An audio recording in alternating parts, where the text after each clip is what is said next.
today for us was just back to day one. You know, it was day one for us.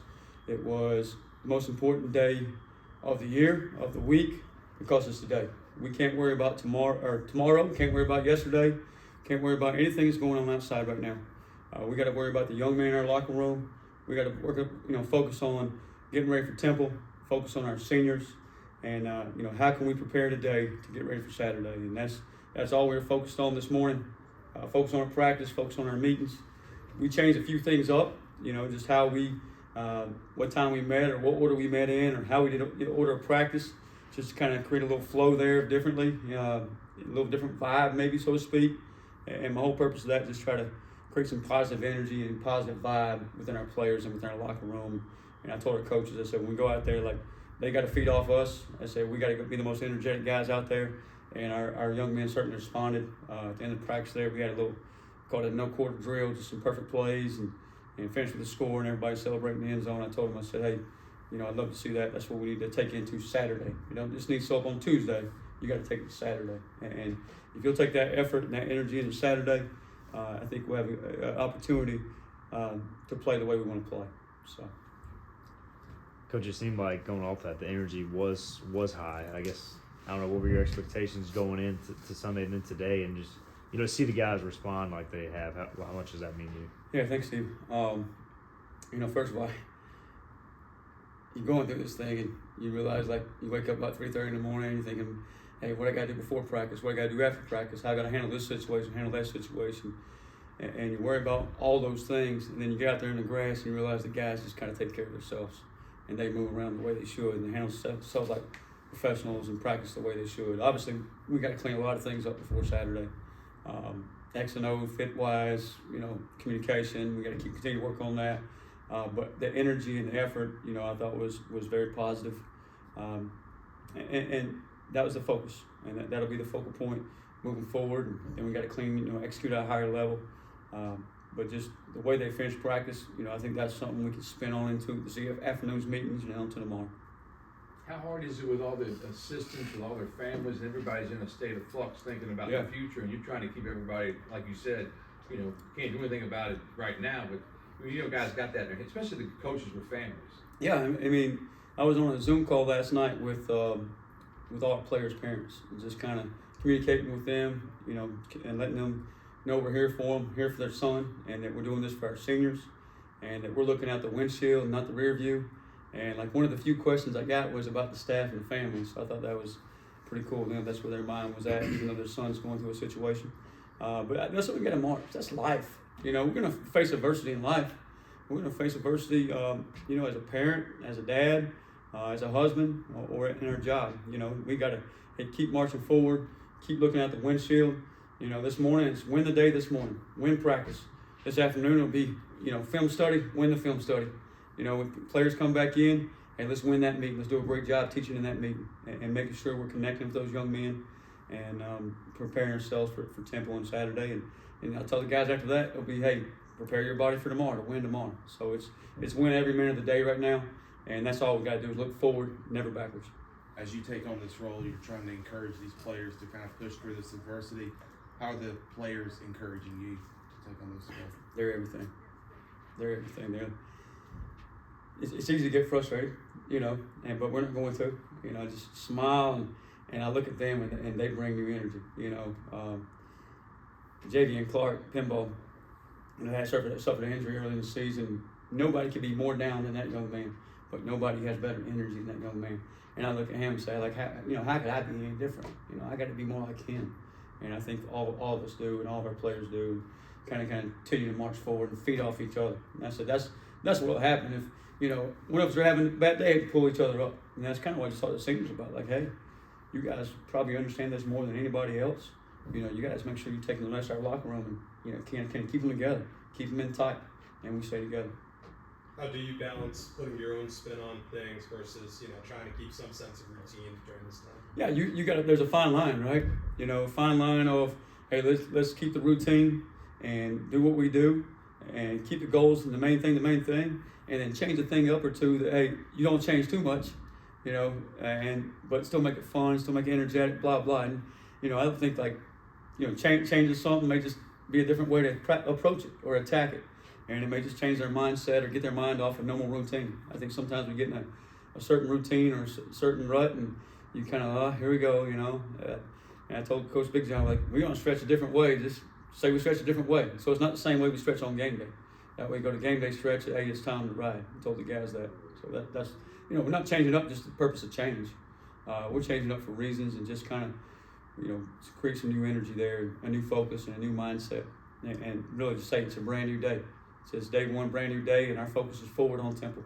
Saturday isn't your biggest concern, but when it does come to game day, you're going from the booth to the sideline. Is there anything you're kind of doing to prepare for that, or trying to get ready for that? Yeah, a couple things. You know, I'm excited about being on the sideline with our young men and our group, and just being down there and being a part of that for one. You know, you miss that in the box a little bit. You kind of up there, and it's, you know, like a little bit like playing a video game or something. Like you're just so far removed from everything.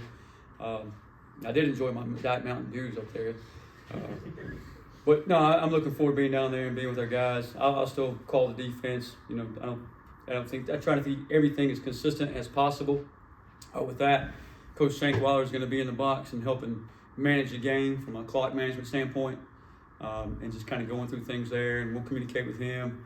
I told those guys, you know, tomorrow afternoon we got to sit down and talk about clock management with Coach Baker and Coach McManus runs our championship analytics book, and Coach Shankweiler and Coach Powell special teams. We just all got to have a meeting and kind of sit down about how we want to attack this thing, how we want to manage the game on Saturday, from, you know, special teams to offense to defense, and play complementary football, and at the same time be aggressive and give ourselves a chance to win. How will you try and, I don't know, you guys have the iPad this year, so you're going to try and look at the iPad along with game management, or rely on your staff for that? Yeah, I'm not sure how many snaps of offense I've watched live this year, because you're always checking out that iPad.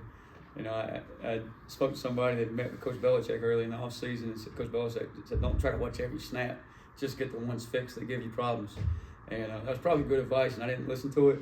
But I think on the sideline, it'll be exactly that. Hey, show me that look or two, and boom, we got to get right back to, you know, paying attention to what's going on in the field. And, you know, for me, it's going to be a cheering on our offense and make sure they're ready to ride. And, you know, if they need me to call a timeout or go celebrate with them in the end zone, then that's where I'll be at.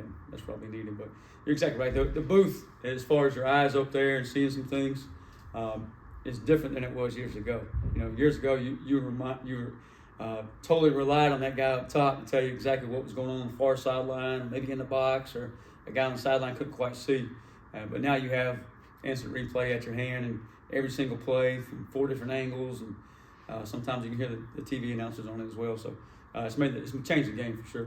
Coach, you mentioned changing routine up a bit to get out of that rut. Not only did the team all come out as one, but how special was it to see all the smiles? I even heard some players saying, "Man, I've never seen so many smiles in practice." Yeah, and I probably shouldn't have said brother, because that's probably bad. Yeah, you know, not a good way to verbalize it. But it was just a different way to approach it. You know, we took the field together just to take the field united, take the field at, you know, keep it tight, stay together, and that was really the only thing, rather than kind of going out there one by one. There's some advantages to both. You know, I always say this: there's a lot of different ways to skin a cat. Let's just make sure we're holding the tail when we skin it, and that's it. So just having a different approach, it doesn't mean it's the right way or wrong way. You know, and I don't know, like I told our coaches this: if I would start my program from scratch somewhere else, I may not change a thing. You know, I may do it exactly the same way we've been doing it, because I've done it that way for so long. But I think we just need to tweak a few things right now just to have a different approach to it. When you do tweak a few things, did you feel like players were more engaged and less just going through the motion? I know at this point in the year, especially like things like stretching, like I know I was bad about it. Like, you just kind of do it because the players were probably fine. It was mostly me that was kind of like, oh man, I hope this is going okay. I hope, you know, we're getting what we need out of this. I hope we're, you know, getting the reps we need out of this. We're attention to detail. We're playing the game the right way. Because at the end of the day, it doesn't matter what you do, and we tell our players this all the time. It doesn't matter what you do, but how you do it. You know, are you going to play with great effort? Are you going to play with physicality? Are you going to have energy for your teammates? And you're going to be disciplined and execute all those things to help you win football games. At the end of the day, that's what matters. You know, and so we got to, you know, I was always worried about the kids that did a great job handling it in practice. That was just kind of my anxiety there kicking in a little bit. You know, this senior class, that group, they put so much into this. So what would it mean to close this thing the right way? Obviously, starting with Saturday and giving them a shot at the bowl game. There's a lot of them that, I think they got here a couple weeks before I did, and we've been through a lot together and been through some tough times, some good times, and seen all aspects of it. And just to see those guys, get a win on Saturday and knowing what this week's been like and moving forward, what that could mean for us, that would be huge for those young men and those seniors in that locker room and just our program. I said, hey, I told the seniors about this a while ago. I said, hey, we get this one. I said, it's going to get, even more. The train will get it going even more, and we all need that right now. There's obviously been some buyback in from fans who may have distanced themselves. I mean, what do you kind of expect Saturday when you guys run out of the tunnel for homecoming? I expect homecoming in Dowdy-Ficklen Stadium. I think we have some diehard, awesome fans, and I understand, if they feel certain ways.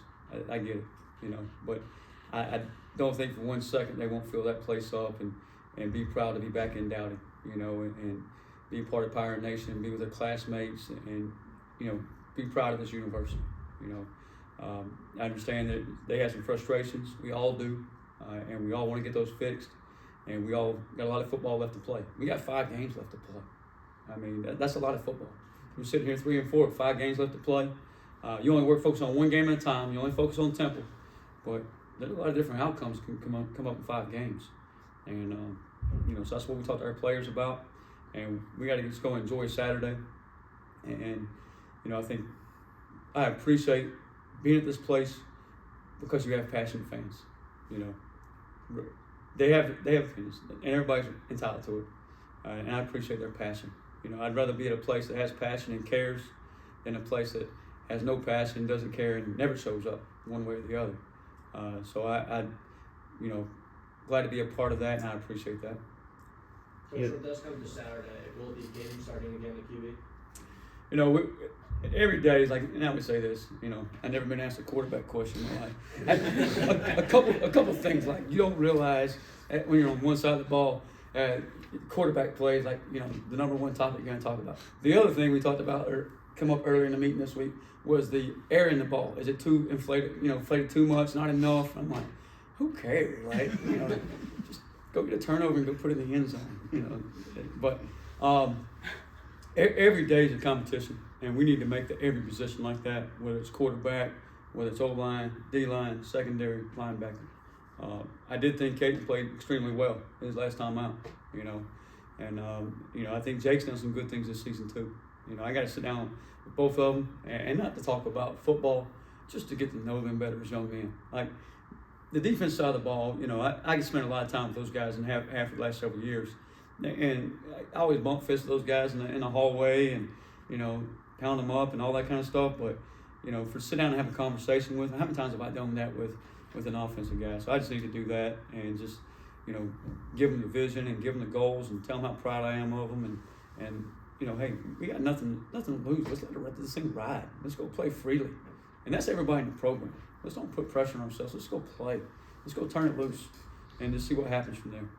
Just how strange or just weird is that, knowing that, like, because of this position change, that you are kind of reintroducing yourselves to that side of the offense. Yeah. Fun fact, by the way, I started out coaching as an offensive coordinator. I don't know how I got on the defensive side of the ball, but it's unique. I think I've learned this in the last 48 hours. You can't control everything. You can't do everything. Sometimes you try, but our coaches and our staff have been awesome. Hey, how can I help you? What can I do for you? This, that. So I think you got to make sure you're delegating things, and at the same time, you got to keep everybody's eye on the goal and keep the vision forward. Because as you mentioned, they may be thinking about home or outside of here, and we all got to be pulled in the same direction. And we'll worry about December when December comes. We'll worry about the end of the season when the end of the season comes. But right now, let's focus on today. Let's focus on winning today, and whatever that entails, let's get it done. One more question. Yeah, there's no real playbook for this, so I don't know. Did you try to reach out to anybody in the industry to get advice or anything like that, or has it just been kind of figuring out as you go along early on? I've got a lot of advice. The best of my father-in-law wrote me an email. He told me make sure I became boss day one. And he's awesome. He was, he was actually a really good email, and just went through it there, and just, just his advice to me, and was very fatherly, and just love him to death for that, and look up to him. But, reached out to several people who's been through this. A friend of mine, Spencer Danielson, who went through this at Boise State last year, spoke to him. It was about the same time of transition, and obviously, I'm still going to use Coach Houston because we're still great friends and different folks like that. But there's only so many guys out there who's been through a transition like this in the middle of a season. And Coach Danielson just offered up some great things that he did, or how he did do it, or how he would have done it differently looking back, right or wrong. But I thought it was really good just to talk to him and kind of go through some things there. All right, thank you, Coach. All right, Thanks, appreciate it, Coach. Appreciate it.